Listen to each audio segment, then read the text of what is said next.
The message came at 14:32 Greenwich Mean Time on a Tuesday that would change everything.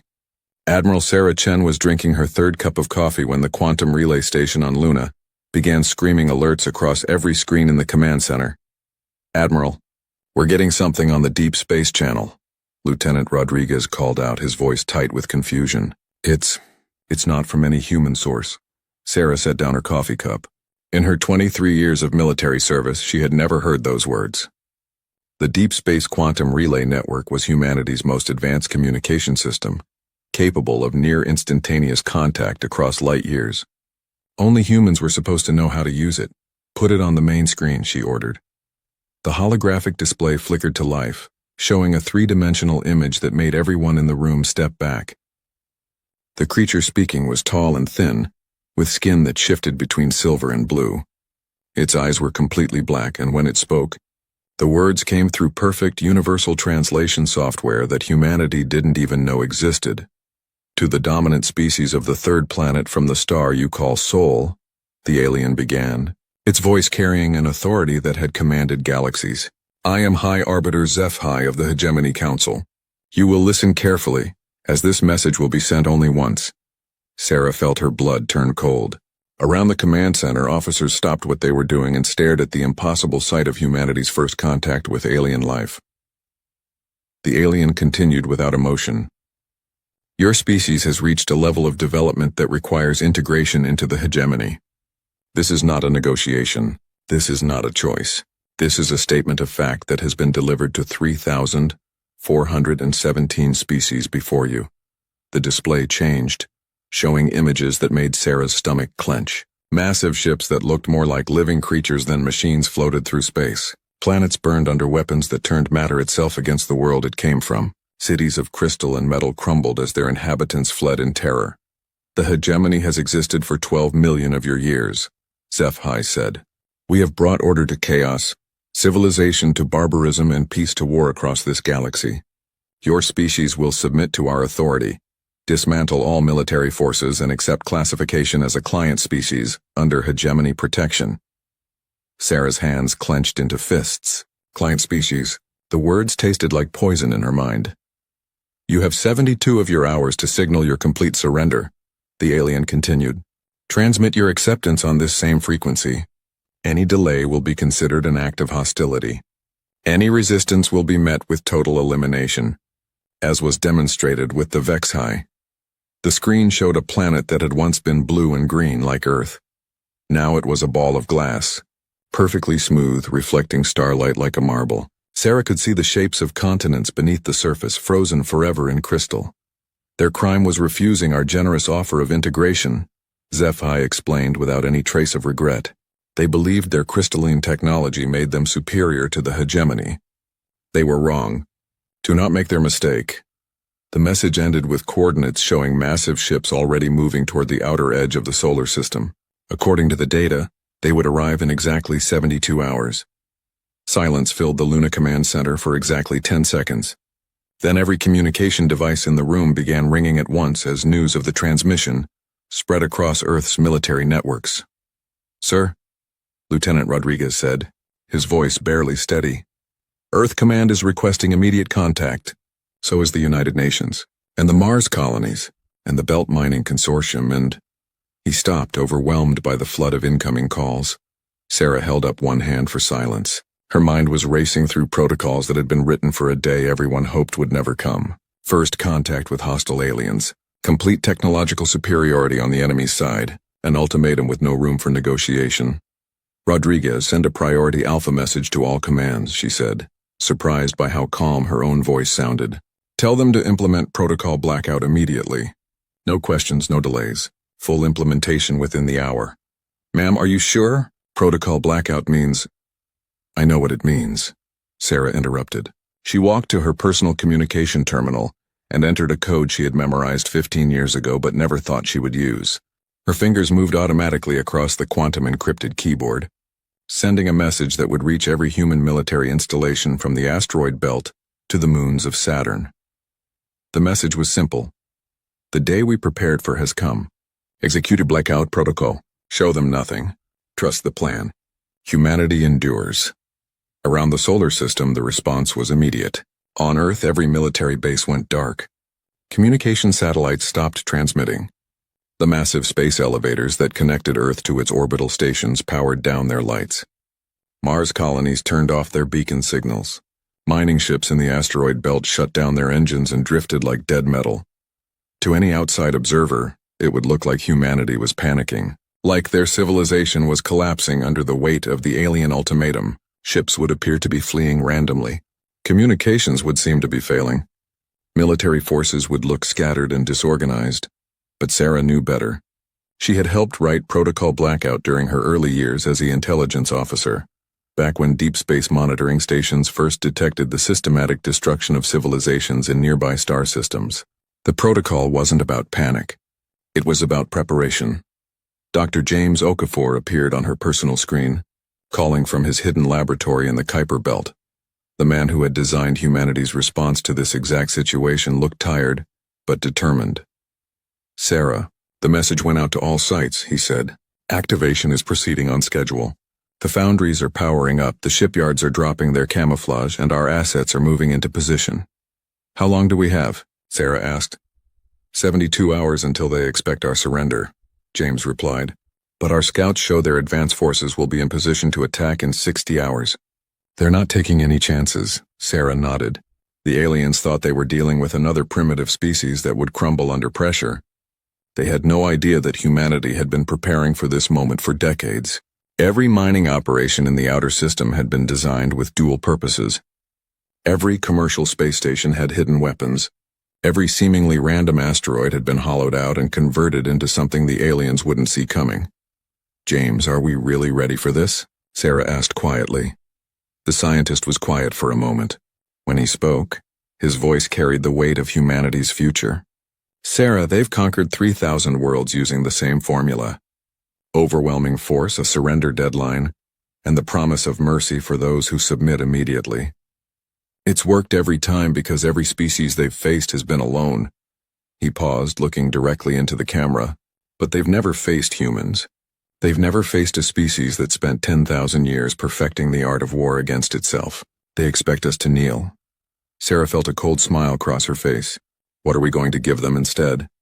"We're going to give them the Black Armada," James said. "And we're going to teach them that some species don't kneel. Some species fight." The communication ended, leaving Sarah alone with the weight of command and the knowledge that humanity's greatest test was about to begin.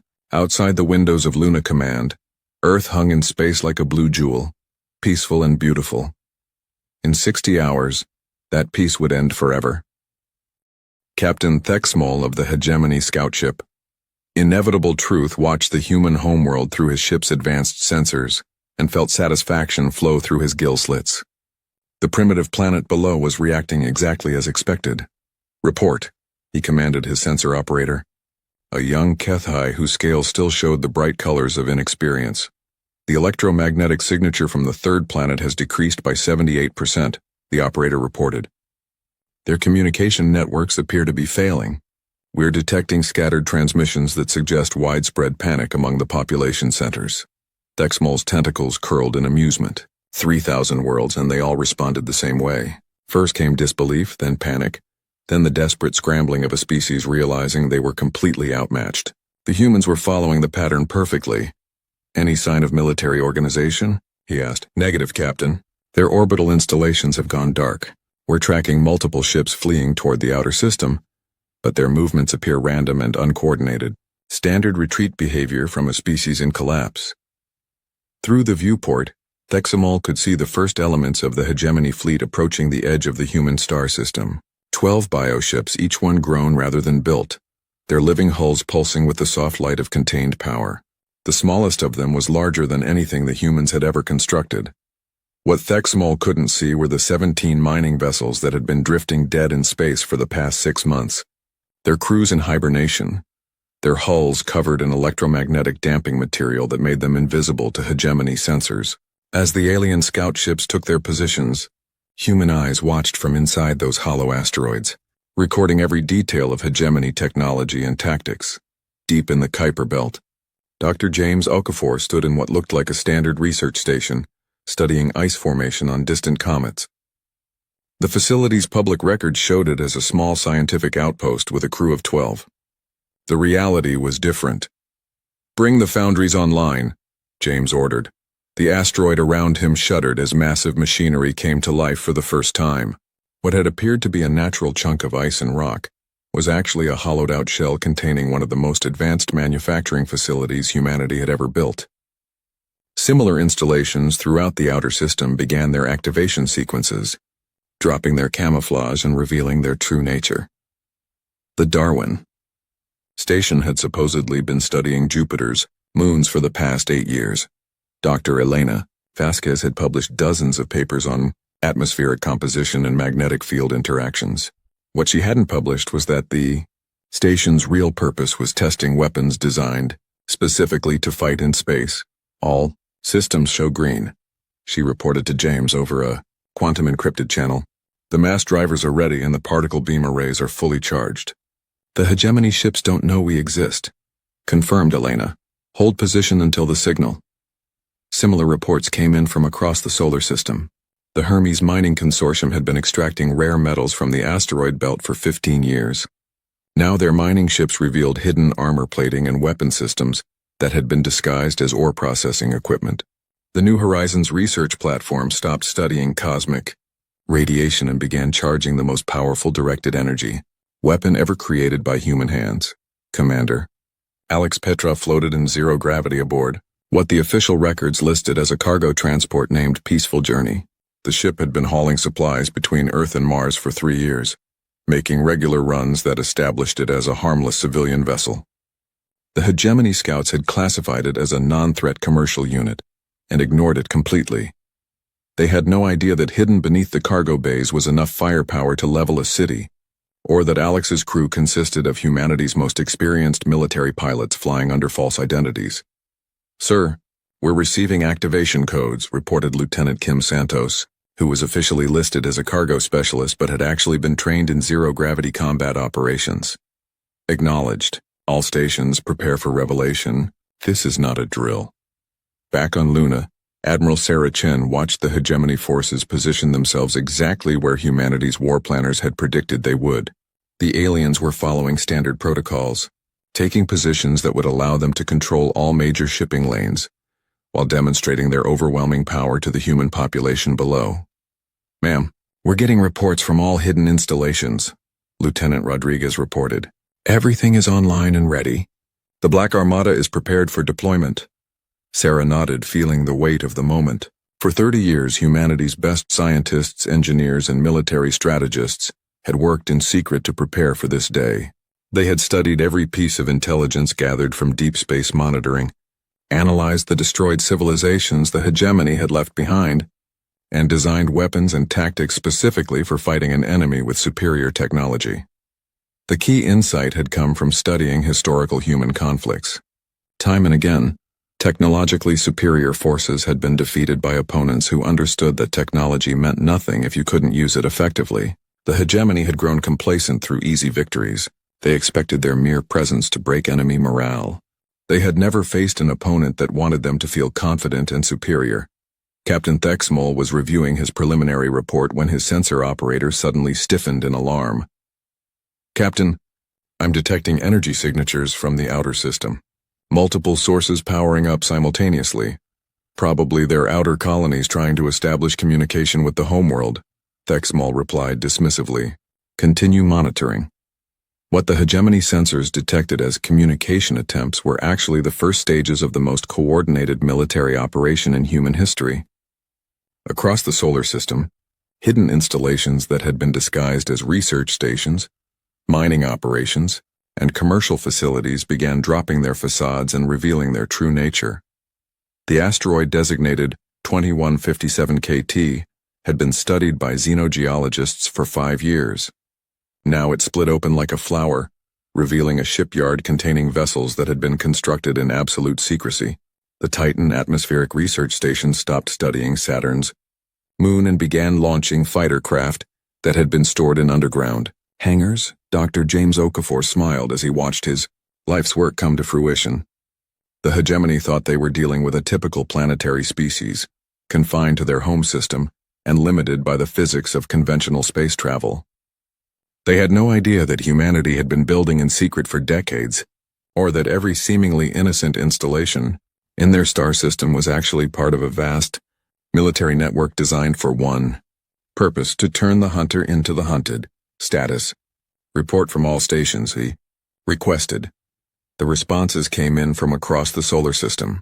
Hidden shipyards were launching their first wave of fighters. Weapon platforms were targeting hegemony scout ships. Most importantly, the trap was ready to spring. All stations report. Ready, James announced to Admiral Chen. The Black Armada is fully deployed and awaiting orders. Sarah looked at the tactical display showing hegemony forces, confident in their superior position, completely unaware that they were surrounded by an enemy they couldn't detect. In 12 hours, the aliens would expect humanity's surrender message. Instead, they were going to discover that some species don't surrender. Some species fight back, and some species have been preparing for war since the day they first learned they weren't alone in the universe. The 72-hour deadline passed at exactly 14:32, Greenwich Mean Time. Captain Thexamol waited on the bridge of inevitable truth, his tentacles drumming against his command chair in anticipation. The human homeworld hung before them, silent and dark. No surrender transmission had come. No plea for mercy. No desperate attempt at negotiation. Standard pattern, he announced to his fleet. They've chosen elimination over integration. Begin the approach to the inner system. We'll glass their homeworld and move on to the next sector. The 12 hegemony bioships began their advance, their living hulls pulsing with contained energy. Each vessel was a work of art, grown over centuries and guided by technology that had conquered a galaxy. Their weapons could crack planets. Their shields could deflect any known force. They moved with the confidence of beings who had never lost a battle.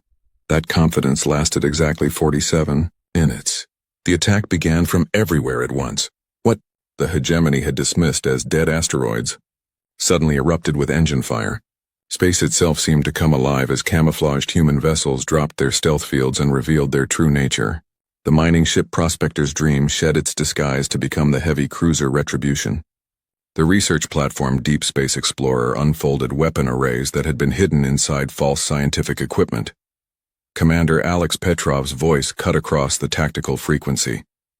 All units. This is Blackbird Leader. Execute Thunder Run. Show these aliens what happens when they threaten Earth. His ship, the former cargo transport Peaceful Journey, revealed its true identity as the stealth destroyer Shadowstrike. Along with 17 other vessels that had been masquerading as civilian craft, Alex's squadron struck the hegemony formation from behind, their weapons charging faster than the aliens thought possible. Captain Thexamol stared at his displays in horror as his sensors registered contacts that shouldn't exist. "Where did these ships come from?" he demanded. Our scans showed no military presence. His sensor operator's scales had turned white with shock. "Captain, we're detecting massive energy signatures throughout the system. Ships are appearing from everywhere. It's like they were hiding inside the asteroids themselves.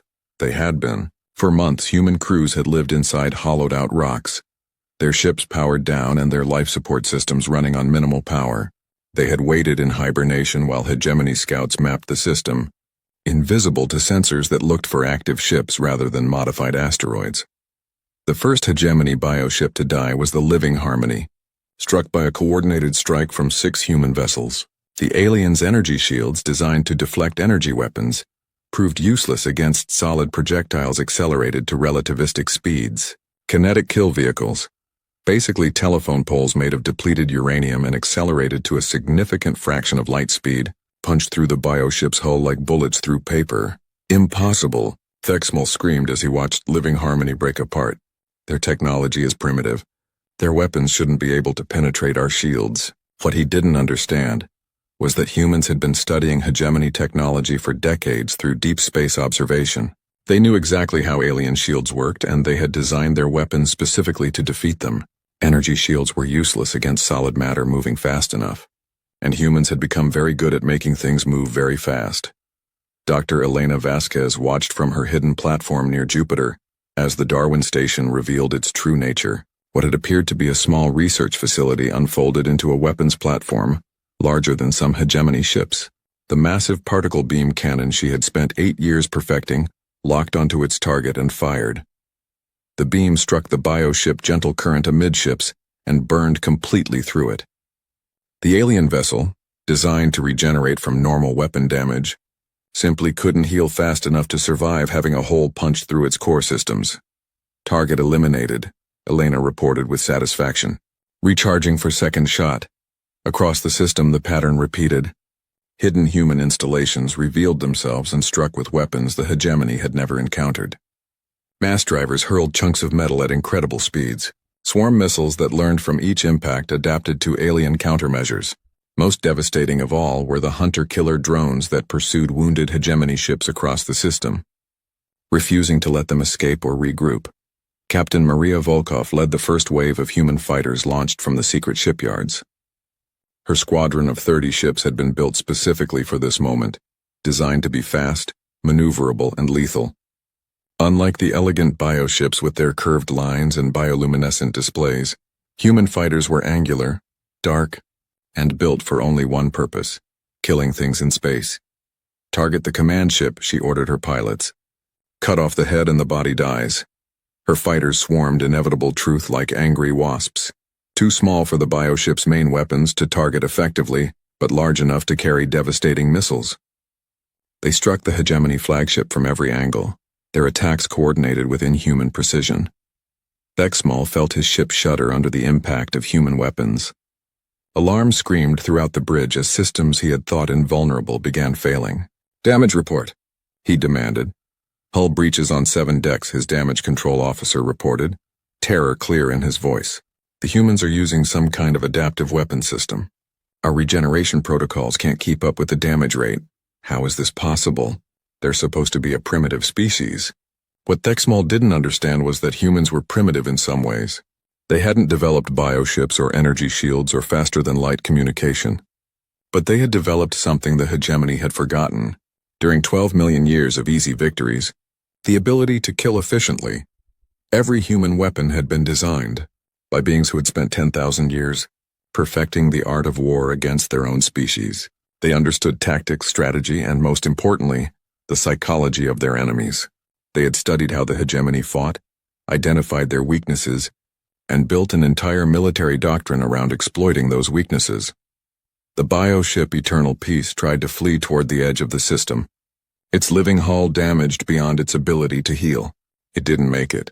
Commander Sarah Kim's heavy cruiser Vengeance pursued it across 2 million kilometers, matching every evasive maneuver and slowly closing the distance. When the hegemony ship finally ran out of power, Sarah's crew boarded it and captured the survivors. "We need prisoners for intelligence," she reported to Admiral Chen, "and we need their technology." This was something else the hegemony had never encountered. Previous enemies had fought defensively, trying to protect their homeworlds until they could negotiate surrender. Humans hunted. They pursued damaged ships. They boarded enemy vessels not to rescue survivors, but to capture technology and interrogate prisoners.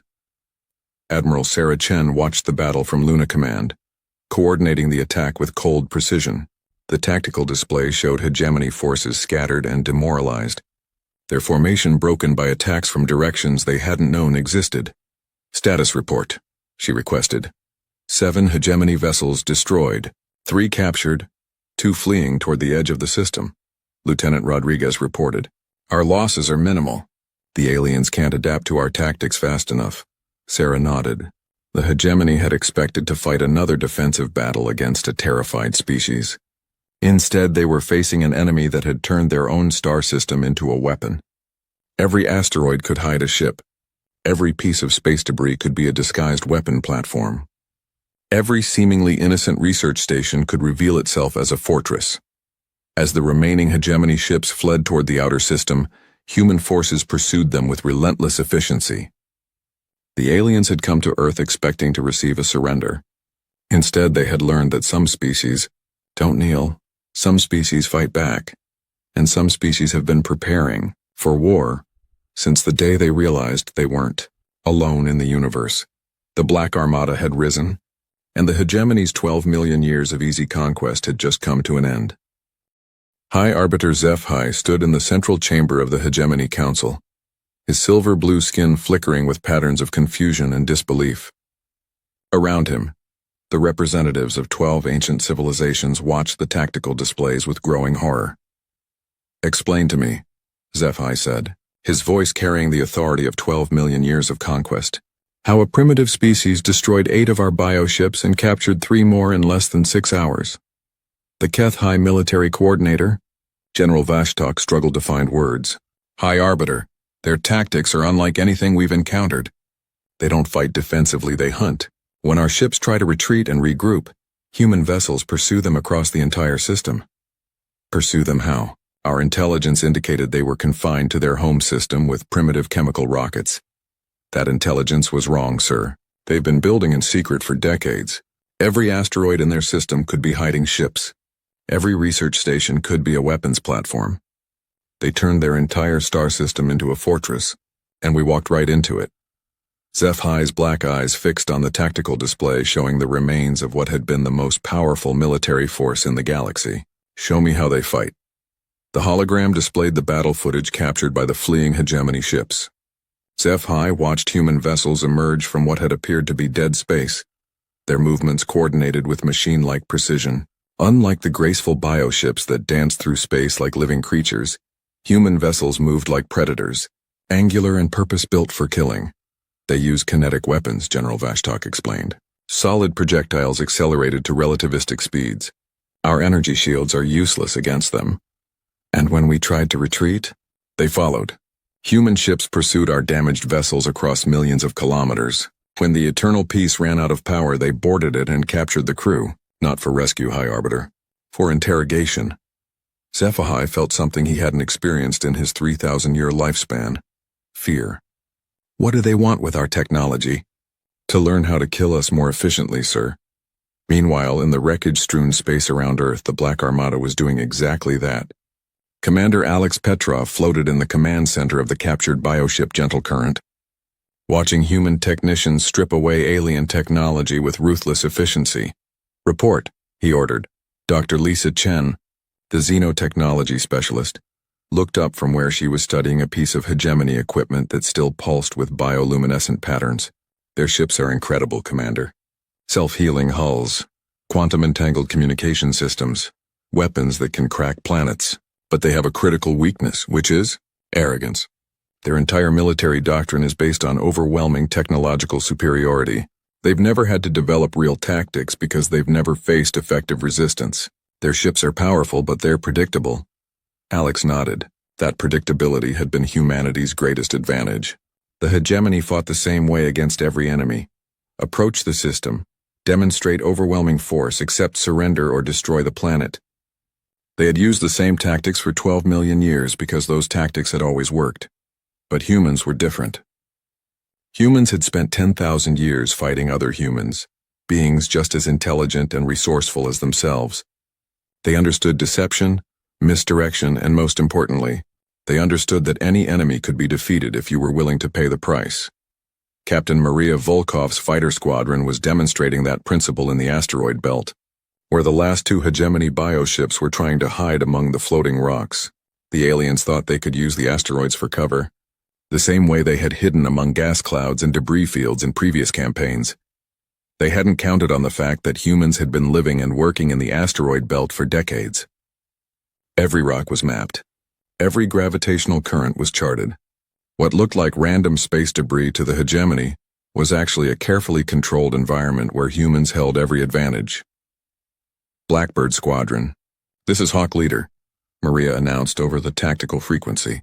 "Target bearing 27 Mark 8 is hiding behind asteroid designation Romeo 7. But Romeo 7 isn't natural. It's been hollowed out and converted to a weapons platform. When I mark, Romeo 7 will light up the target like a Christmas tree." The hegemony ship. Peaceful Integration thought it was safely hidden behind a large asteroid.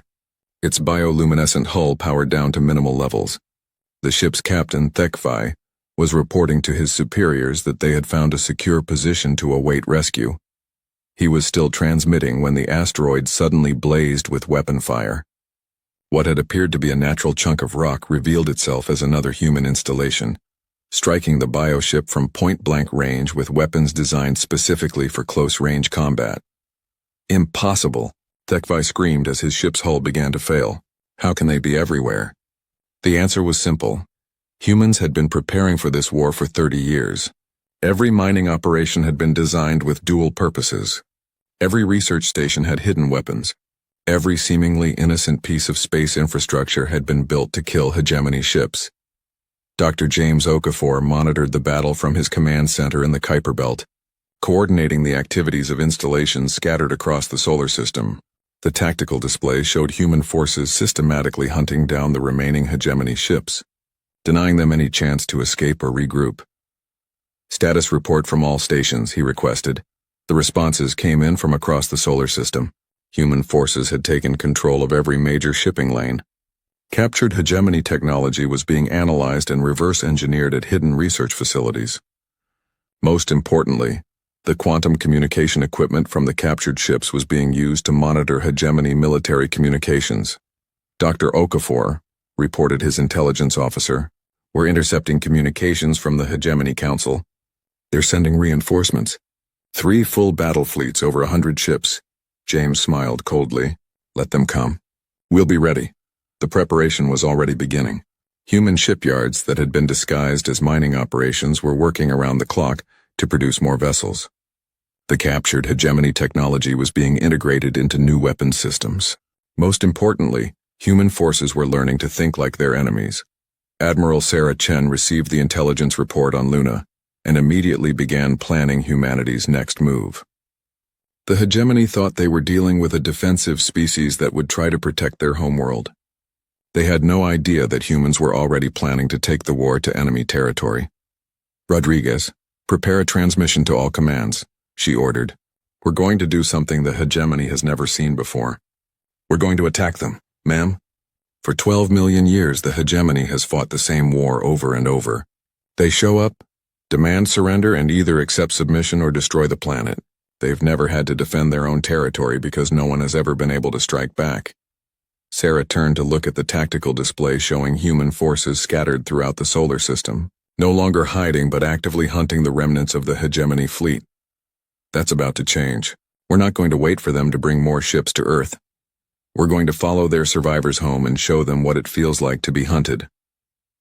The last hegemony bioship in the solar system, the Eternal Wisdom, was running for the edge of the system at maximum speed, its crew desperate to reach the jump point and escape to hegemony space.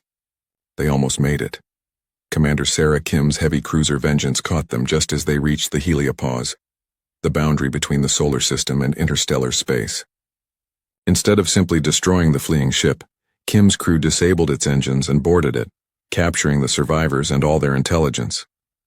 This is Vengeance to Fleet Command, Kim reported. We have captured the ship's navigation data. We know how to reach hegemony space. The message that reached the Hegemony Council 3 days later was not what they expected. Instead of a plea for mercy or a desperate attempt at negotiation, they received something unprecedented in their 12 million years of conquest. A declaration of war. To the Hegemony Council, Admiral Sarah Chen's voice came through their own quantum communication network. Hijacked by captured alien technology, you ordered Earth to kneel. You threatened our children and our future. You believed your superior technology made you invincible. The image showed not a broken planet begging for mercy, but a military commander speaking from the bridge of a warship. You were wrong. Humanity does not kneel. Humanity fights. And now we're coming for you. The transmission ended with coordinates showing human ships already moving beyond the edge of the solar system, carrying the war to hegemony space for the first time in their civilization's history. The hunters had become the hunted. 6 months after the ultimatum that was supposed to end with humanity's surrender, Admiral Sarah Chen stood on the bridge of the dreadnought Indomitable and watched hegemony space burn.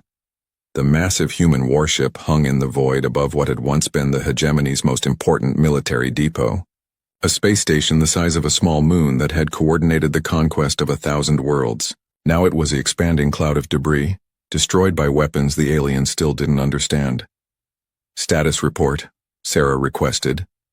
Commander Alex Petrov, now promoted to her tactical coordinator, studied the holographic displays showing the positions of human forces throughout the sector.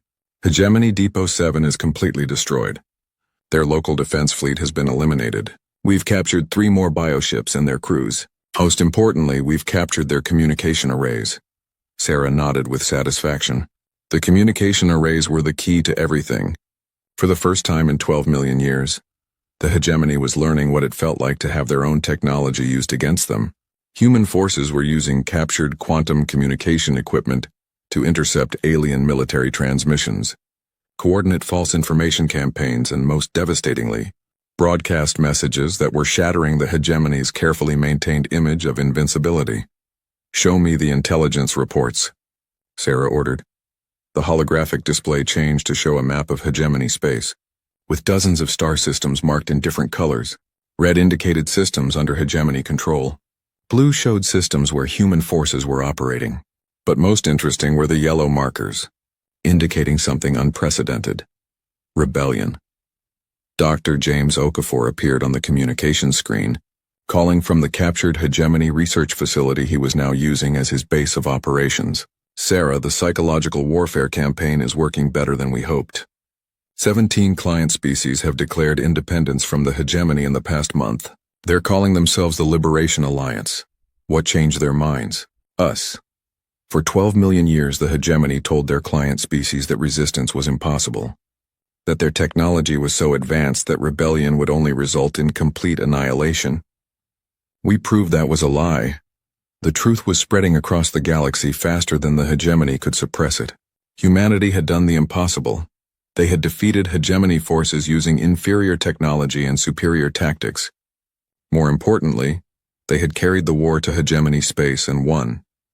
On the former hegemony world of Kethamar, a young alien named HFY looked up at the night sky where strange new stars blazed with unnatural light. The hegemony officials said they were stellar phenomena, but everyone knew the truth. Those were human ships fighting hegemony forces, and the humans were winning. Are the stories true? HFY asked her elder, an old Kethai whose scales bore the scars of hegemony pacification operations from decades past. Which stories, young one? About the Terrans, about the species that refused to kneel. The elder's gill slits fluttered with what might have been hope. I have heard that when the hegemony came to their system and demanded surrender, the humans sent warships instead. I have heard that they turned space itself into a weapon, that they hunt hegemony bioships across the galaxy like predators pursuing prey. Is it possible? Can the hegemony really be defeated?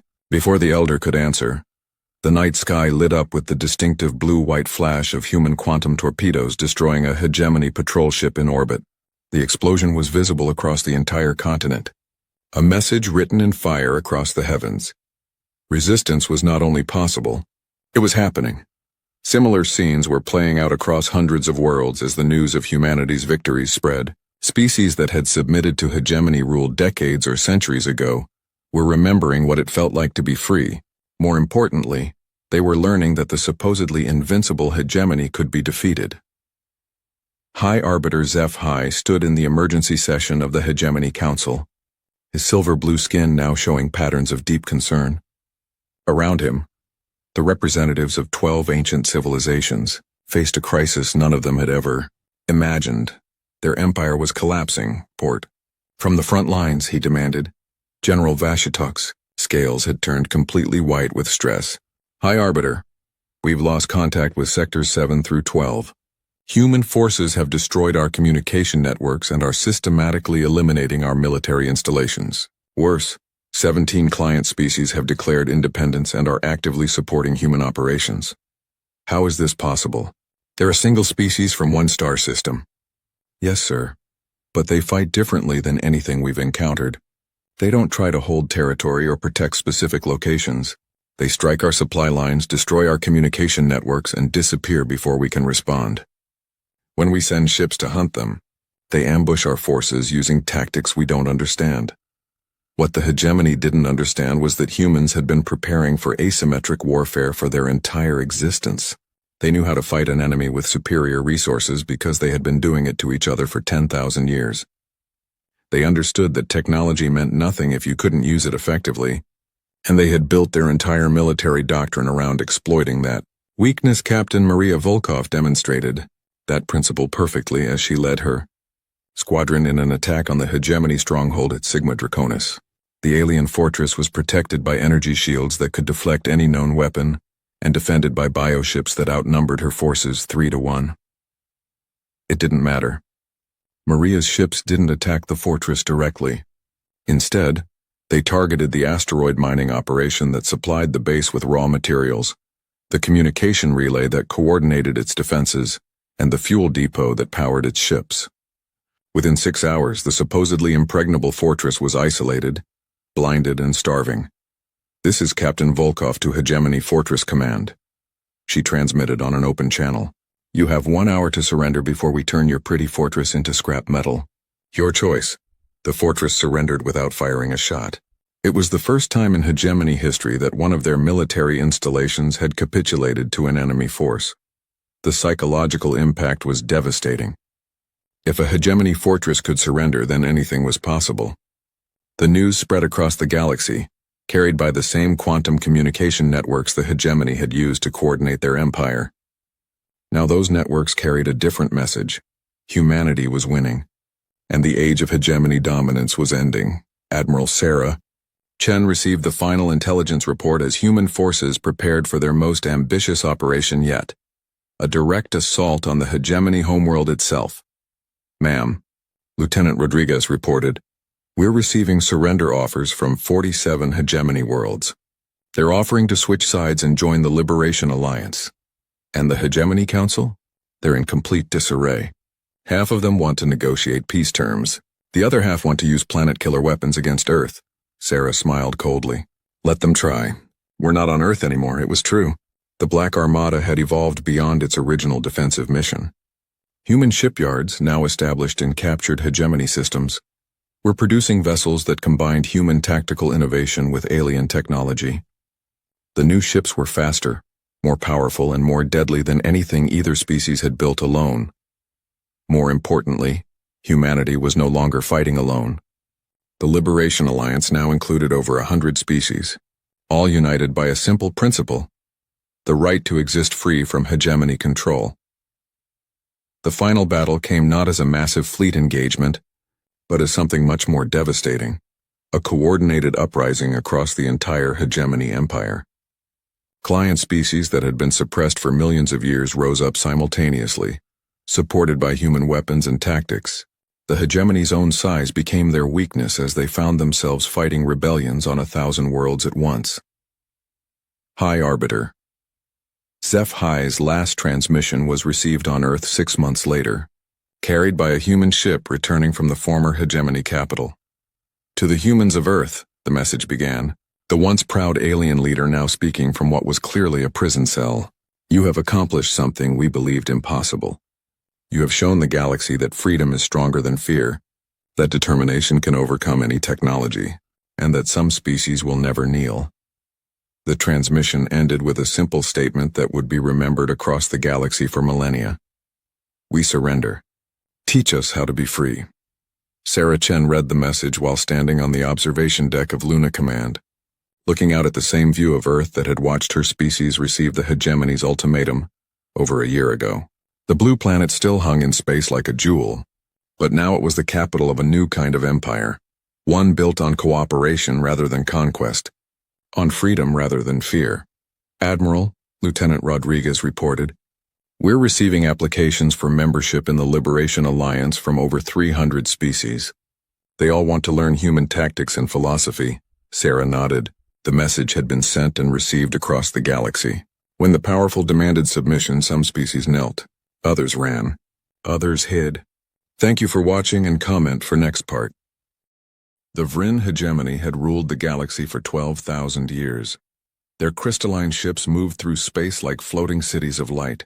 Every species in the known universe bowed before them. The Vrin were not cruel masters, but they were absolute ones. They had technology that made other races look like children playing with sticks. Humanity arrived in this universe 73 years ago. They came in small ships with hopes of friendship. The Vrin looked at these newcomers and saw nothing special. Humans were soft creatures. They had no natural armor. They could not survive in hard radiation. Their lifespans were short. The Vrin gave humanity a simple choice: accept your place or face destruction. So humanity accepted. They took the mining worlds. They grew food on agricultural planets. They built their small colonies in the corners of the galaxy where nobody else wanted to live. The humans worked hard and asked for little. They seemed content with their lot. The Vryn stopped paying attention to them after a few decades. Captain Sarah Chen stood on the bridge of the UHSV Indomitable. Her ship was officially listed as a research vessel. It had plain gray walls and simple controls. To anyone looking from outside, it appeared to be just another human cargo ship. This was exactly what humanity wanted the Vryn to think. Sarah was 52 years old. Her hair had gone gray years ago. She had deep lines around her eyes from too many years in space. She had been there when the Vryn first contacted Earth. She remembered the excitement. She also remembered when that excitement turned to disappointment, then fear, then quiet anger. 20 years ago, Sarah lost her daughter. The Vryn came to a human mining station and found the workers trying to organize. They wanted better conditions. The Vryn considered this rebellion. They destroyed the entire station. 4,000 people died. Among them was Maya Chen, age 19. Sarah never forgot. She also never stopped working. She became a ship captain. She studied Vryn technology. She learned everything she could about their weaknesses. And she waited. The call came on a Tuesday morning, station time. New Terra was burning. The colony had 4 million people. They had asked the Galactic Council for fair trade agreements. They wanted to sell their crops at market prices instead of the fixed rates the Vryn demanded. It was a reasonable request. It was also the last request they ever made. The Vryn fleet appeared without warning. 6 warships, each the size of a small moon. They fired once. The planet's shields lasted 3 seconds. Then the atmosphere started burning. By the time Sarah received the distress signal, it was already over. The Indomitable arrived 6 hours later. The crew stood in silence as they watched the planet below. New Terra was a blackened ball of rock. The oceans had boiled away. The cities were glass. There were no survivors. There was nothing left to save. Sarah's communications officer, a young woman named Rita Park, spoke quietly. Her voice shook. She said that her sister lived on New Terra. She said past tense. Lived. Around the bridge, Sarah saw similar faces. Everyone had lost someone, maybe not on New Terra specifically, but somewhere. Some station, some colony, some family member who made the mistake of thinking they deserved basic dignity. The proper procedure was clear. Return to Earth. Report what happened. File an official protest with the Galactic Council. Wait for nothing to change. That was what a good captain would do. Sarah Chen had never been particularly good at following procedures. She turned to her crew. She told them there was another option. They could run, or they could fight. Fighting meant death. It probably meant death for nothing. The Indomitable was 1 ship. The Vryn had 10,000. The math was simple and cruel, but Sarah had spent 20 years preparing for this moment. The Indomitable was not really a research vessel. Hidden beneath the plain exterior were weapons humanity had built in secret. Railguns that could fire metal slugs at nearly light speed. Fusion drives that could outrun most Vryn ships. An artificial intelligence named Archon that could think faster than any organic mind.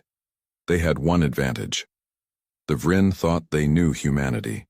They thought humans were weak, scared, broken. The Vryn had no idea what desperate people could do. Sarah's executive officer, Commander James Rivera, was a practical man. He asked what 1 ship could do against an empire. He asked if she was really willing to throw away 147 lives for revenge. Sarah looked at the dead planet below. She thought about her daughter. She thought about 4 million people who died for asking to be treated fairly. Then she answered, "This was not revenge," she said. This was a message. Humanity needed to show the galaxy something. They needed to prove that humans were not slaves. They were not cattle. They were not things to be used and discarded.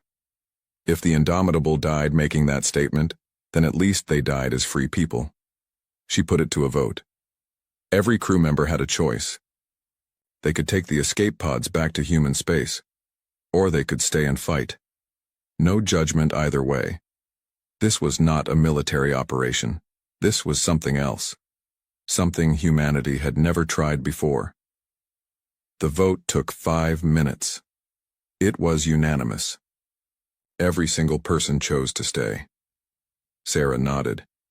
She had expected this. These people had all volunteered for the Indomitable's crew. They had all known, on some level, what the ship really was. They had all been waiting for this day. She gave the order. Plot a course for the neutral zones. Bring all weapons online. Wake up Archon fully. They had work to do. As the Indomitable turned away from New Terra's corpse, Sarah allowed herself one moment of grief. Then she pushed it down. There would be time for mourning later. Maybe. Probably not. But right now she had a war to start. One human ship against a galactic empire. It was insane. It was impossible. It was also the only thing left to do.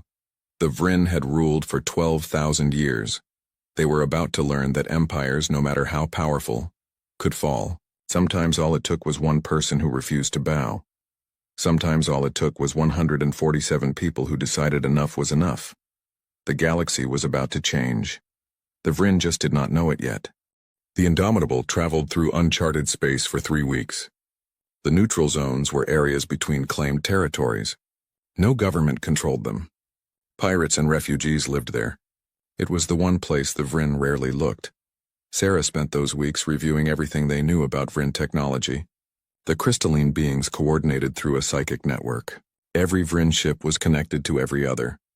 This made them incredibly efficient in battle. When one ship learned something, all ships knew it instantly. But Sarah had begun to suspect this strength was also a weakness. If all Vryn felt what each other felt, then pain would spread through them like wildfire. Fear would multiply. One panicking Vryn would cause others to panic. The network that made them strong could also break them. Archon agreed. The artificial intelligence had been analyzing Vryn battle patterns for years. It found something interesting. When Vryn ships took unexpected damage, their response time slowed by 0.3 seconds. That was how long it took for the shock to pass through the network and for coordination to resume.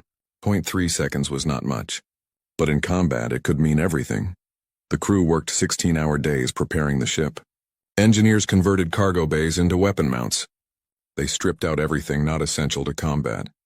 Furniture, personal belongings, comfort systems all went out the airlocks. The Indomitable became a weapon with a crew, nothing more. Sarah walked the corridors during night shifts. She saw crew members recording messages home. She did not stop them. Everyone knew the odds. Everyone understood they were probably going to die. But they kept working anyway. Humans were strange that way. Even facing certain death, they could not stop trying. On the 14th day, they encountered something unexpected. A small ship appeared on sensors. It was badly damaged and leaking atmosphere. Sarah ordered the Indomitable to intercept. They brought the ship into the cargo bay and found 3 Keleth inside. The Keleth were a reptilian species. They had scales like emeralds and eyes that saw in multiple spectrums. The Vryn had conquered their homeworld 200 years ago. Since then, the Keleth served as laborers and technicians throughout the hegemony. They were considered loyal subjects. The leader of the 3 called himself Sikthar. He spoke through a translation device in broken but understandable human language. He asked why humans helped them. Sarah said it was the right thing to do. Sikthar made a sound like grinding stones. It was Keleth laughter. He told Sarah that his people watched humans carefully. Everyone watched humans. The entire galaxy wondered when humanity would finally break. When they would stop accepting. When they would fight. Eskithar said his people had a saying, "Even the smallest flame can start a great fire." Sarah asked him a direct question.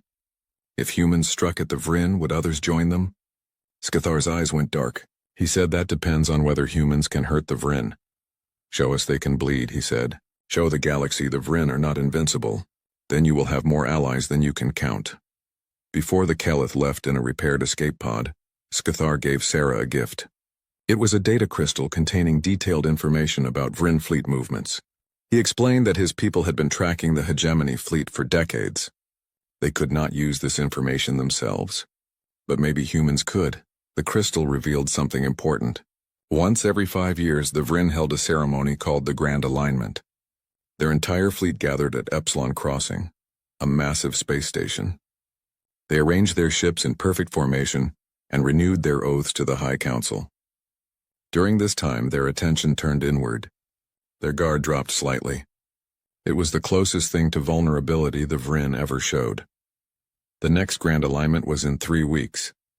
Sarah called a meeting of senior officers. She laid out the facts.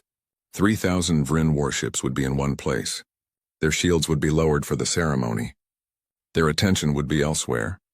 It was the best opportunity humanity would ever get. It was also complete suicide. Commander Rivera pointed out the obvious.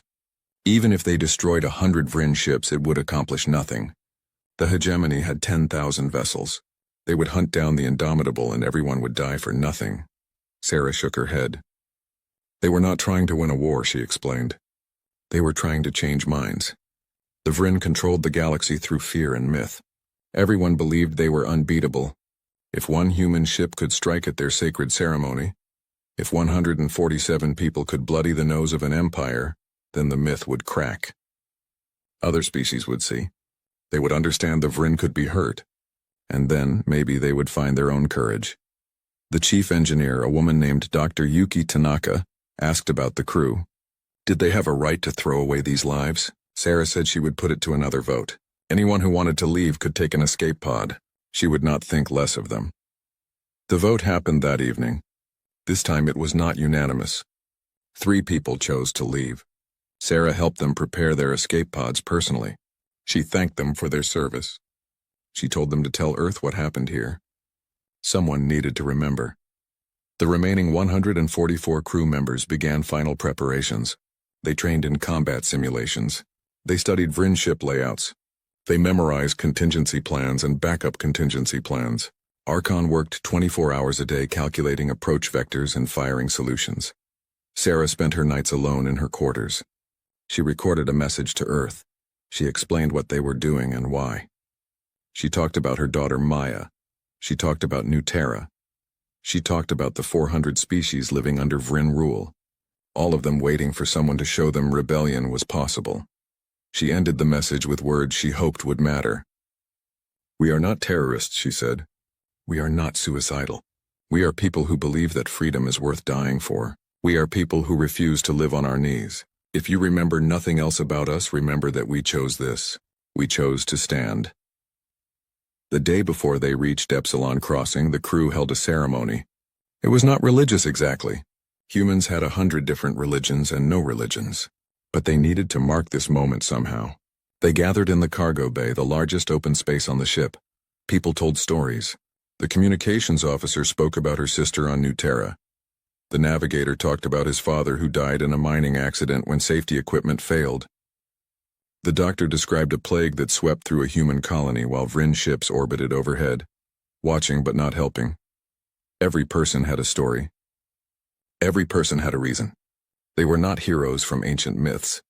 They were ordinary people pushed too far, and maybe that was what heroes actually were. Sarah stood and spoke last. She told them the truth. Most of them would die. Maybe all of them. But they would die having done something that mattered. They would die having sent a message that would echo through the galaxy for generations. Future humans would look back at this moment and know that their ancestors never gave up, never accepted, never bowed. The crew cheered. It was not a happy sound. It was the sound of people accepting their fate and choosing to face it with dignity. The next morning, the Indomitable dropped out of hyperspace at the edge of the Epsilon Crossing system. Sensors immediately lit up with contacts. 3,000 Vryn warships hung in perfect geometric patterns around the station. They looked like a crystal forest in space, beautiful and deadly. Sarah sat in the captain's chair and looked at the display.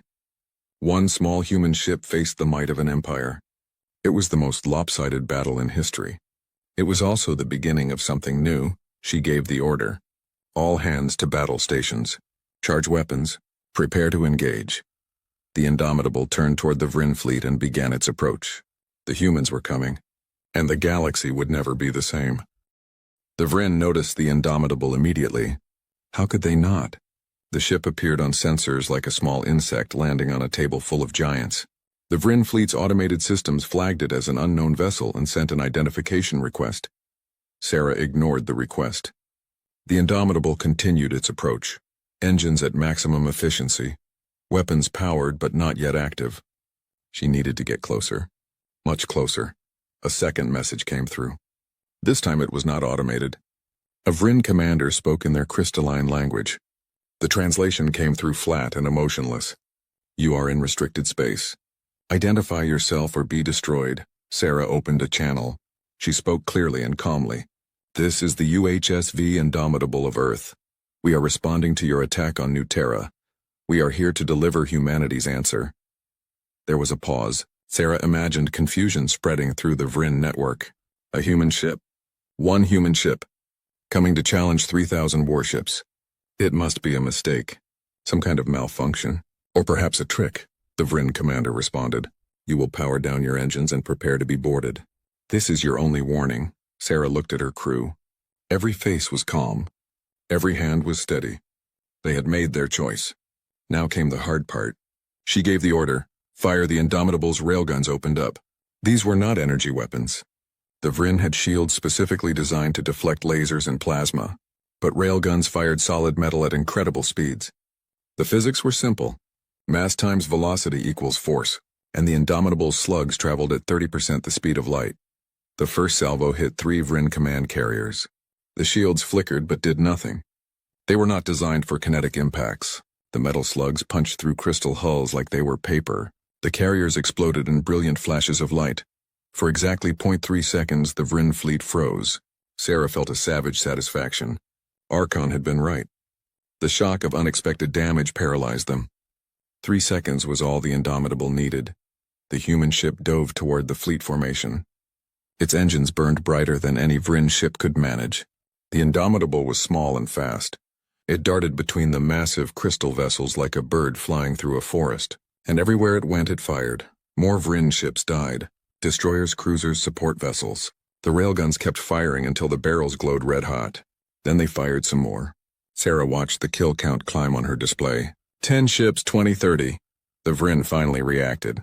Their formations broke apart as ships tried to bring weapons to bear. But they were packed too tightly for the ceremony. They had to worry about hitting each other. The Indomitable had no such concerns. It only had one target. Everything with a Vryn transponder. Archon guided the ship through the chaos. The artificial intelligence calculated trajectories faster than any organic mind could process.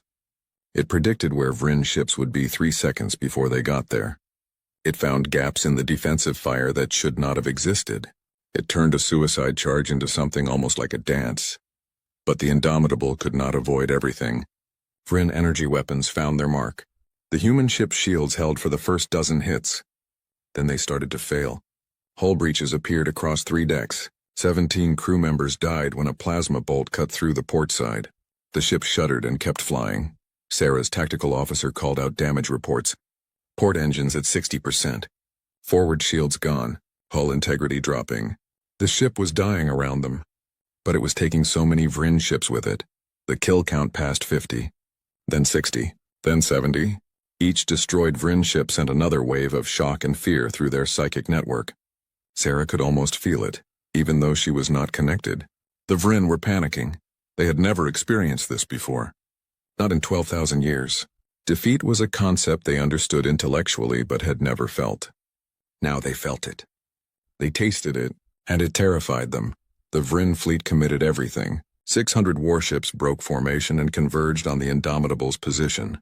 They did not care about the ceremony anymore. They did not care about formation or tactics. They just wanted this human ship dead. Sarah knew they could not win. That had never been the goal, but they could do one more thing. Something the Vryn would never forget. Something the entire galaxy would witness.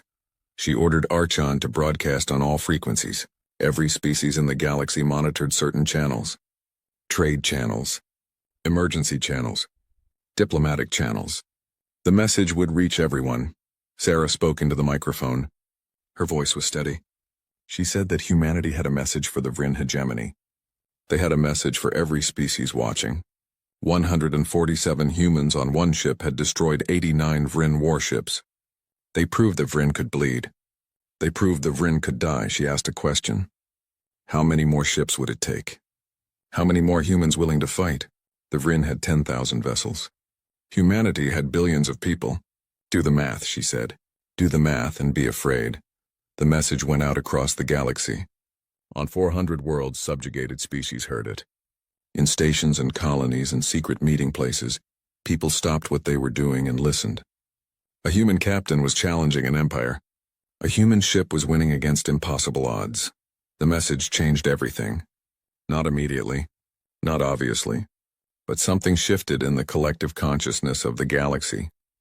A myth died, the myth of Vryn invincibility, and when a myth dies, revolution becomes possible. On the Indomitable, alarms screamed. The ship was falling apart.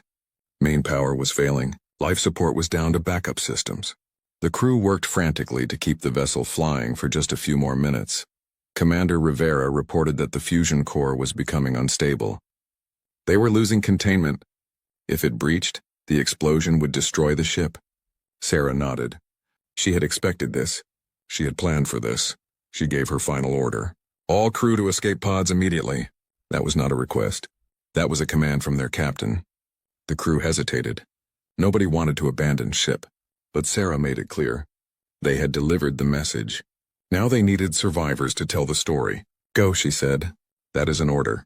The crew began evacuating. They moved quickly but not frantically. They were professionals even at the end.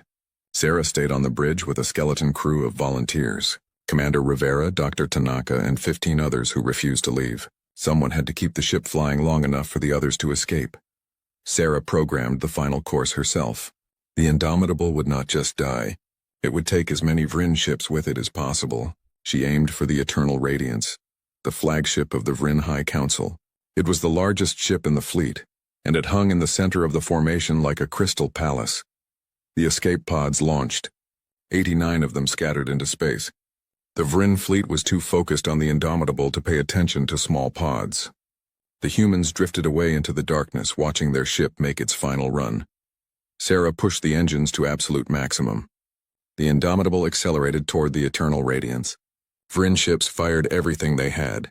Energy weapons tore through the human vessel. Compartments exploded. Bulkheads collapsed, but the ship kept going. Commander Rivera held the engine containment together by sheer force of will and skill.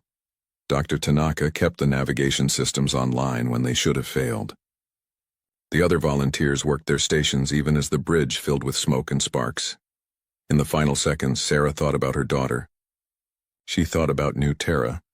She thought about every human who ever suffered under Vryn rule. Then she thought about the future. The future they had just made possible.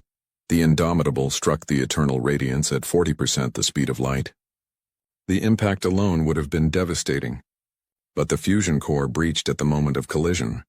For one brief instant, a new star was born in the heart of the Vryn fleet. The explosion consumed everything within 1,000 kilometers. The Eternal Radiance simply ceased to exist. So did the Indomitable. So did 300 Vryn warships that were too close to escape. The blast wave continued outward, damaging hundreds more vessels. In that explosion, the entire Vryn High Council died. 12 leaders who had ruled for centuries. Gone in an instant. The psychic network that connected all Vryn shattered under the weight of so much simultaneous death. Across the galaxy, Vryn felt the loss like a physical blow. The escape pods drifted in the aftermath. Inside them, 89 humans watched the light fade. They had survived. Not all of them. 58 of their friends died on the ship. But 89 lived, and they would remember. The galaxy watched too. The battle had been broadcast on every channel. Everyone saw what happened. One human ship destroyed 400 Vryn vessels. One human captain challenged an empire and made it bleed. The Vryn hegemony would never be the same. The humans would never be the same. The galaxy would never be the same. A tide had turned, and it could not be stopped. The escape pods drifted through the debris field for 3 hours before help arrived. It came from an unexpected source. Keleth ships emerged from hyperspace and began collecting the human survivors. Siskathar himself commanded the rescue fleet. He told the humans they had done the impossible. Now it was time to see what happened next.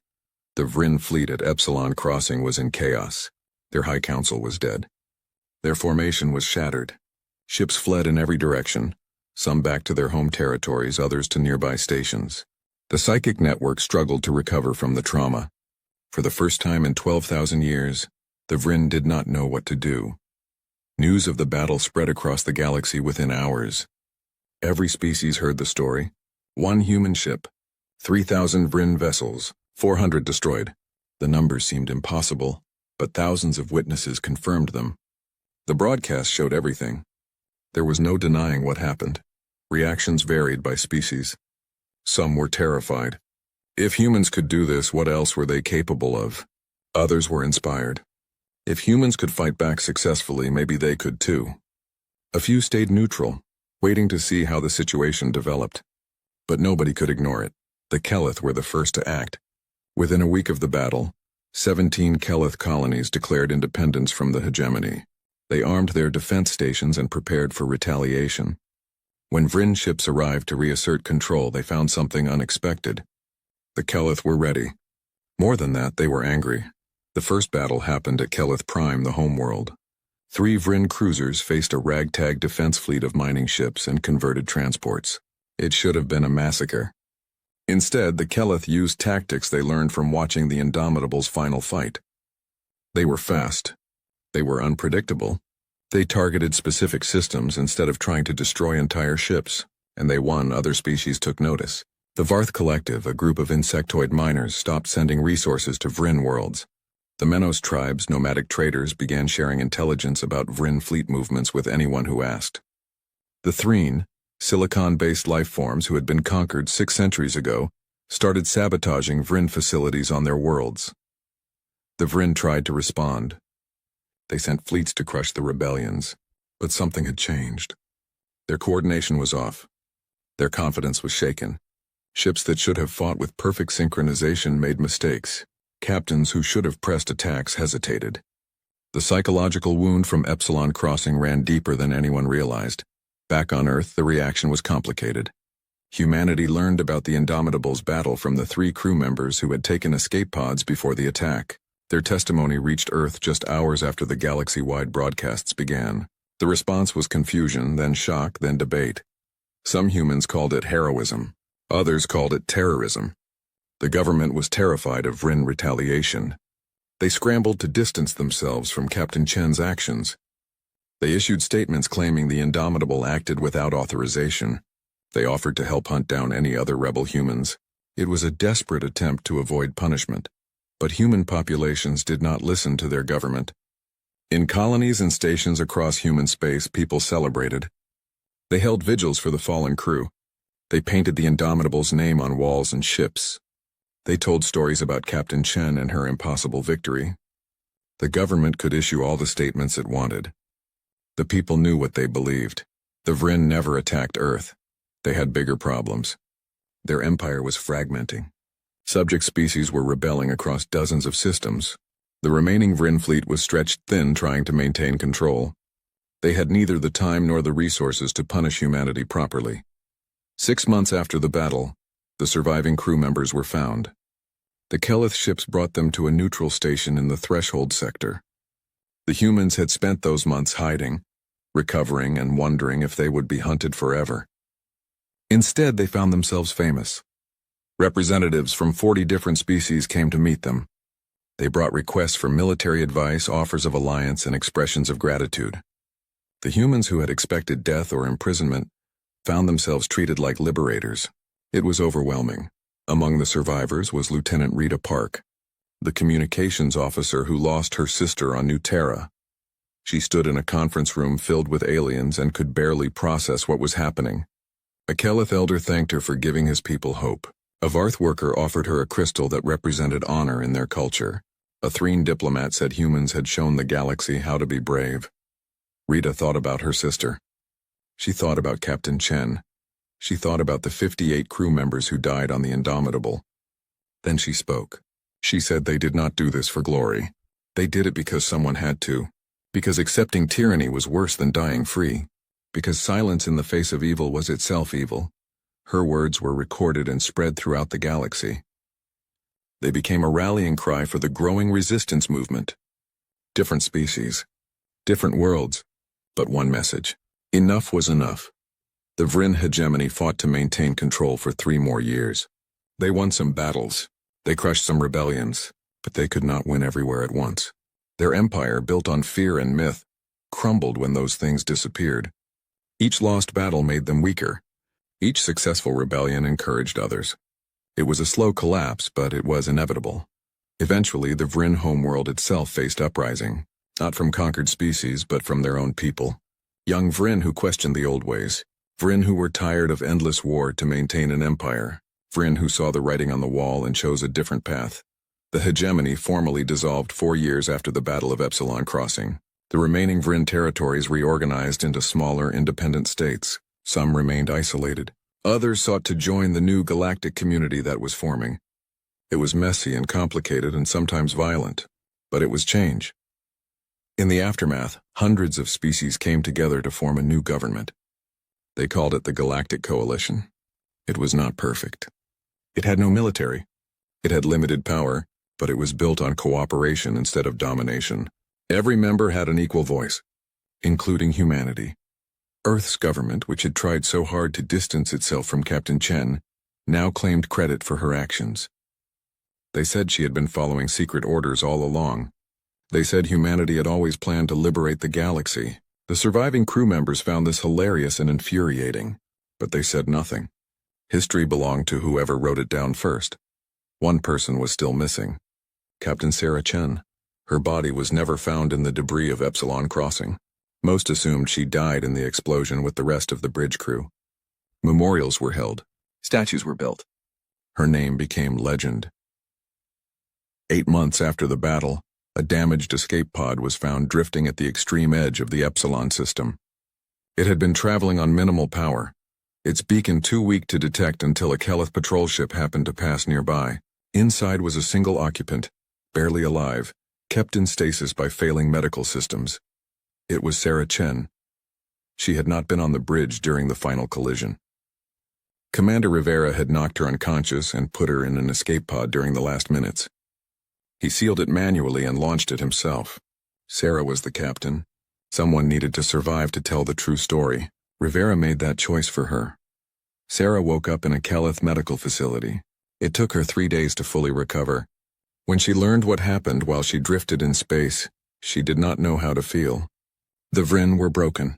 The galaxy was free, and she had slept through most of it. Escathar visited her personally.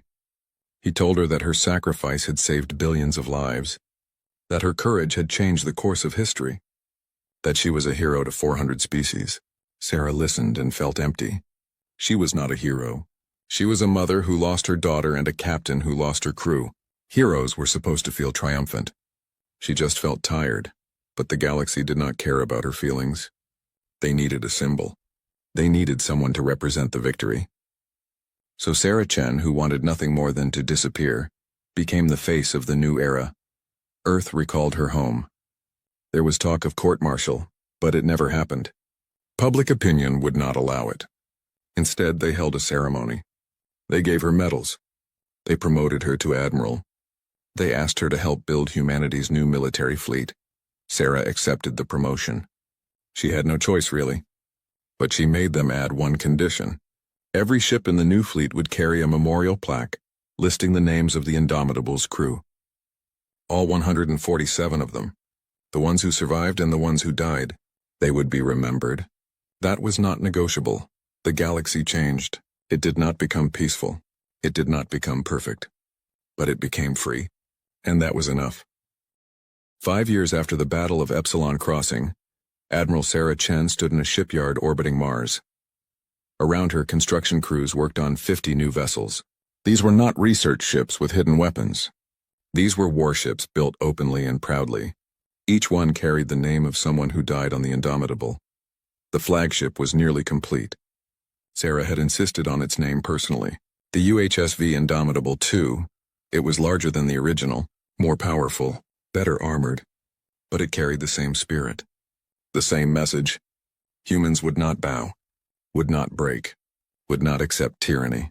The galaxy had changed in 5 years. The Galactic Coalition now included 312 member species.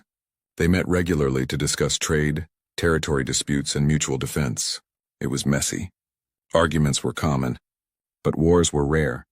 Most species had decided that cooperation was better than conquest. The Vryn still existed, but their territory had shrunk to a handful of systems. Some Vryn states joined the coalition, others remained isolated, clinging to memories of their lost empire. A few became raiders and pirates. Most just tried to find their place in a galaxy that had moved on without them. It was a sad ending for a once great civilization, but it was the ending they earned. Humanity's role in this new galaxy was complex. Some species saw them as liberators and friends. Others were cautious.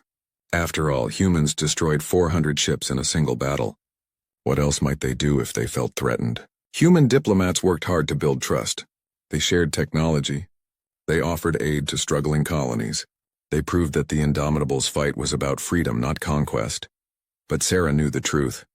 Peace was fragile. The galaxy was full of species, each with their own goals and histories. New conflicts would arise. Maybe not today, maybe not tomorrow, but eventually.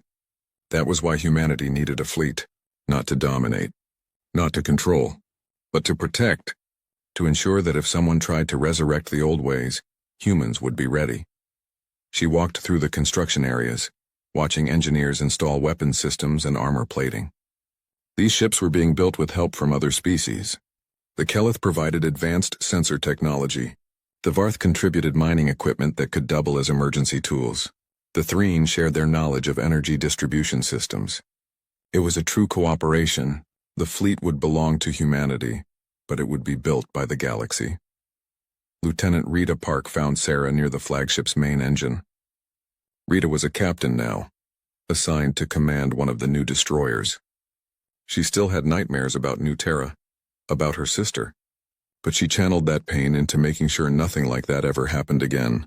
She was good at her job, the best according to her crew. Rita asked Sarah a question. Did she think they did the right thing? Looking back, with everything that happened, was the sacrifice worth it? Sarah took a long time to answer. She said that 58 people died on the Indomitable. That was 58 lives cut short. 58 families destroyed. 58 futures erased. No amount of political change or galactic freedom could bring them back. In that sense, the price was almost unbearable. But then she thought about New Terra's 4 million dead. About the billions living under Vryn rule. About all the species who suffered and died because nobody fought back. The Indomitable's crew chose their fate. They walked into that battle knowing the odds. The people the Vryn killed had no choice at all. So yes, Sarah said, it was worth it. Not because their deaths were acceptable, but because their sacrifice mattered. Because they proved that resistance was possible. Because they showed a galaxy full of oppressed people that they did not have to accept tyranny. That alone made it worth it, Rita nodded. She did not seem entirely satisfied with the answer, but she accepted it. Maybe that was all anyone could do. Accept that the past happened and try to build a better future. The Coalition headquarters was built on a neutral station called Haven. It was designed by multiple species, resulting in a structure that looked strange but somehow worked. The main council chamber could accommodate representatives from every member species, each with their own environmental requirements. It was a marvel of engineering and cooperation. Sarah attended a council session 2 weeks later. The topic was military cooperation. Some species wanted a unified coalition defense force. Others preferred to maintain independent militaries. The debate was heated. Humans argued for the independent approach. They had just escaped one empire. They were not eager to create another. Escathar, now a senior Kelith representative, supported the human position. He pointed out that strength came from diversity. A unified military would be powerful, yes, but it would also be vulnerable to corruption or control by a single faction. Independent fleets that cooperated were harder to corrupt, harder to control, and ultimately stronger, because they could adapt to different situations. The debate lasted 6 hours. In the end, the council voted to maintain independent militaries but establish mutual defense treaties. If one member was attacked, others would help. But each species controlled its own ships and made its own decisions. It was a compromise. Not perfect, but workable. After the session, several representatives approached Sarah.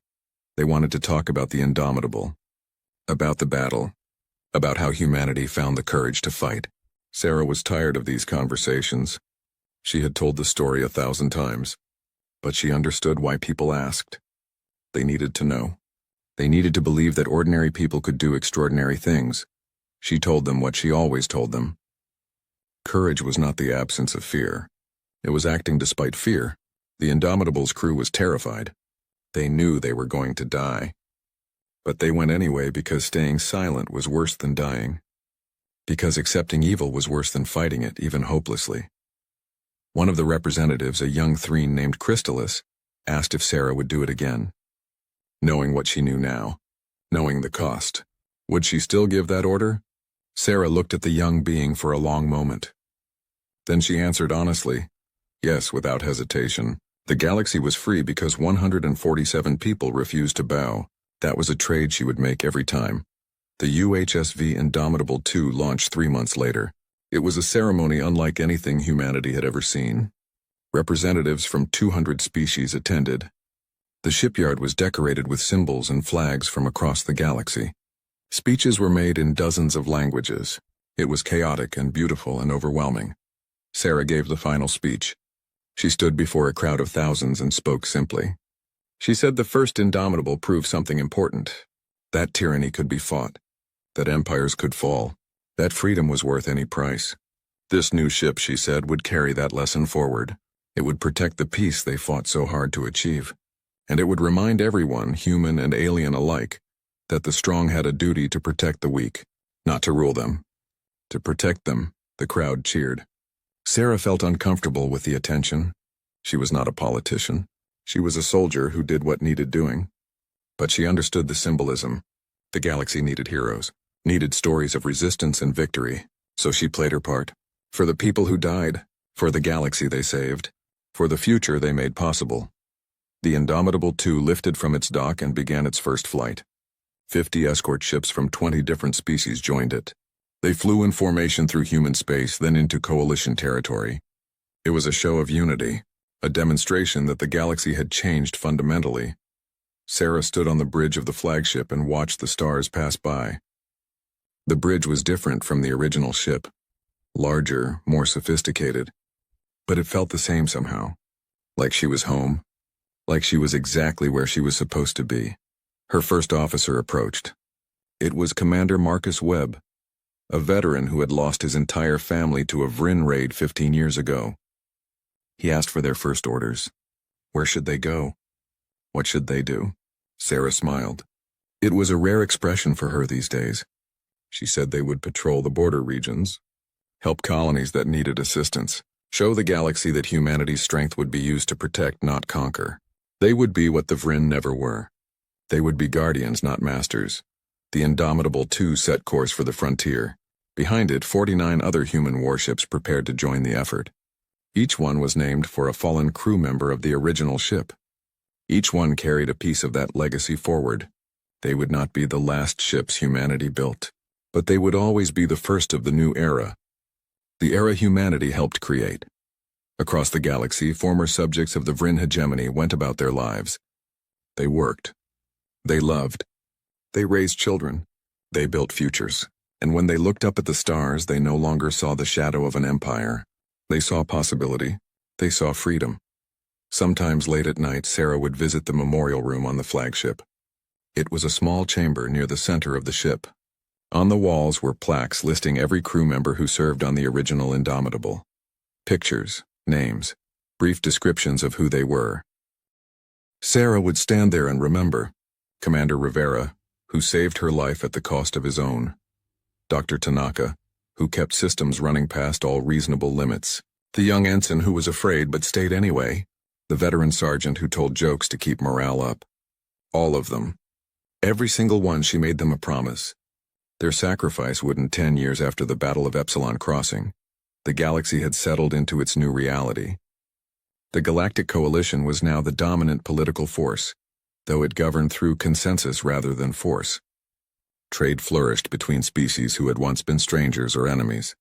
Scientific cooperation led to advances that benefited everyone, Wars still happened, but they were smaller, localized, and increasingly other coalition members stepped in to mediate before conflicts escalated.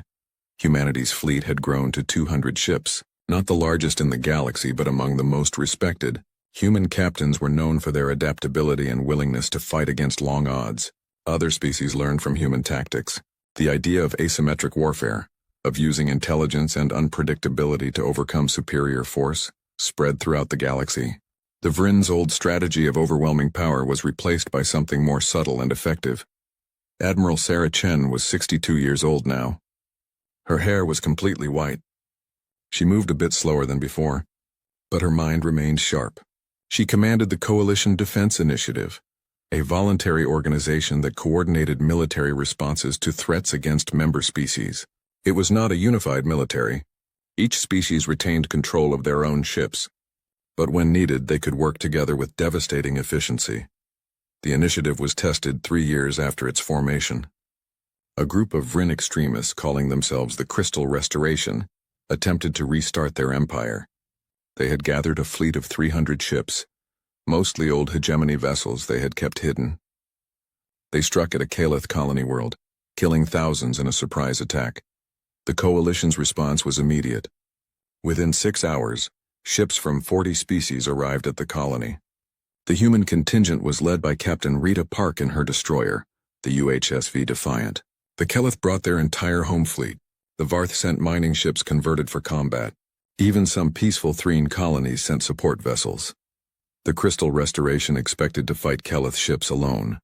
Instead, they faced a combined force of 800 vessels representing the entire galaxy. The battle was brief. The extremists were offered one chance to surrender. When they refused, the coalition fleet disabled their ships with minimal casualties. The extremist leaders were captured and tried for war crimes. It sent a clear message. The galaxy would not return to the old ways. Sarah watched that battle from the bridge of the Indomitable II. She did not need to give many orders. The coalition forces worked together naturally after years of joint training and exercises. Each species contributed its strengths. Kelith sensors detected the enemy first. Varth ships blocked escape routes. Threen vessels jammed communications. Human ships led the final assault. It was beautiful in a way. Not the violence, but the cooperation. 300 species working as one. After the battle, Sarah received a message from an unexpected source. It came from a Vrin leader named Crystal Song at Dawn. He was one of the younger Vrin who had grown up after the fall of the hegemony. He thanked Sarah for stopping the extremists. He said that his generation wanted to move forward, not backward. They wanted to be part of the galaxy, not its masters. He asked if humans could forgive the Vrin for their past crimes. Sarah thought about that question for a long time before responding. Could she forgive the species that killed her daughter? That destroyed New Terra? That ruled through fear and violence for 12,000 years? It was not an easy question. Forgiveness was complicated when the wounds ran so deep. She wrote back honestly. She said she could not speak for all humanity. She could only speak for herself. And the truth was that she would never forget what the Vrin did. Never stop mourning the lives they took. But she also understood that Crystal Song at Dawn and his generation were not responsible for those crimes. They inherited a terrible legacy, but they did not create it. Forgiveness might not be possible, Sarah wrote, but coexistence was. If the young Vrin wanted to build something better, humans would help. Not because they forgot the past, but because they believed in the possibility of a better future. That was what the Indomitable fought for. Not revenge, not domination, but the chance for everyone to choose a different path. The message became public. It sparked debates across the galaxy. Some said Sarah was too forgiving. Others said she was not forgiving enough. But most understood what she meant. The past mattered, but it could not be changed. All anyone could do was try to make the present better. On the 20th anniversary of the Battle of Epsilon Crossing, a massive memorial was unveiled at Haven Station. It was designed by artists from 50 different species. The centerpiece was a sculpture of the original Indomitable, rendered in crystal and metal. Around it were plaques listing the names of all who died in the battle, as well as those who died fighting for freedom in the years that followed. The dedication ceremony was attended by thousands. Survivors from the original crew were there, older now but still proud. Families of the fallen came to honor their loved ones. Representatives from every coalition species attended to pay their respects. It was the largest gathering in galactic history. Sarah was asked to give the keynote speech. She stood before the memorial and looked at the names carved into the wall. Commander Rivera, Dr. Tanaka, Lieutenant Park's sister, her own daughter Maya, who died years before the Indomitable's final battle but whose death set everything in motion. So many names, so many lives cut short. She spoke softly, but her voice carried through the sound system. She said that memorials were important. They helped people remember. But the best memorial was not a statue or a plaque. The best memorial was the galaxy they had built. A galaxy where hundreds of species lived as equals, where cooperation replaced domination, where freedom was not just a word but a reality. The crew of the Indomitable did not die to be remembered, Sarah said. They died so that others could live freely. Every child born on a world no longer controlled by tyrants was their true memorial. Every species that chose its own destiny was their legacy. Every person who stood up against injustice was continuing their work. She ended with a challenge. She told the crowd that the galaxy would always face threats. New empires would rise. New tyrants would seek power. But now everyone knew the truth. Resistance was possible. Victory was possible. One ship proved that at Epsilon Crossing. Imagine what millions of ships could do. Imagine what billions of people could do if they stood together. The crowd stood in silence after she finished. Then someone started applauding. It spread through the gathering until thousands were cheering. Sarah stepped back from the podium and looked at the memorial. She touched the wall where her daughter's name was carved. Then she touched the section listing the Indomitable's crew. "We did it," she whispered. "We proved we belong here. We proved that freedom matters more than life. We changed everything." Later that evening, Sarah stood alone on an observation deck of the Indomitable II. The ship was docked at Haven Station for the ceremony. Through the windows she could see ships from dozens of species coming and going. Trade vessels, passenger liners, scientific expeditions, military patrols. All of them moving freely through space that had once been controlled absolutely by the Vrin. Captain Rita Park joined her.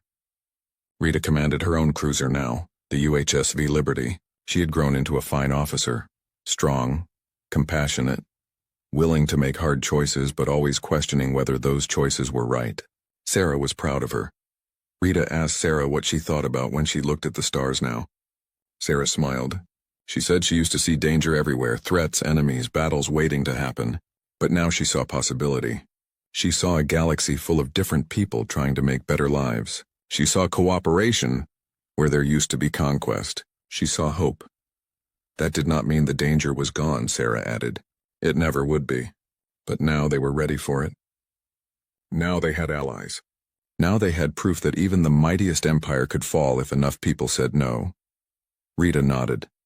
She asked one more question. What would Sarah do now? She had accomplished everything. Freed the galaxy, built a fleet, established a defense initiative. What was left? Sarah laughed. It was a genuine laugh, something rare for her. She said there was always more work to do, always new threats, always new problems. But she was getting old. Eventually someone else would need to take over. Someone from the generation that grew up in this free galaxy. Someone who understood both the cost of freedom and the necessity of protecting it. She looked at Rita meaningfully. Rita understood immediately. She protested. She was not ready. She was too young. She did not have Sarah's experience or wisdom. Sarah shook her head. Nobody was ever ready for leadership. Nobody ever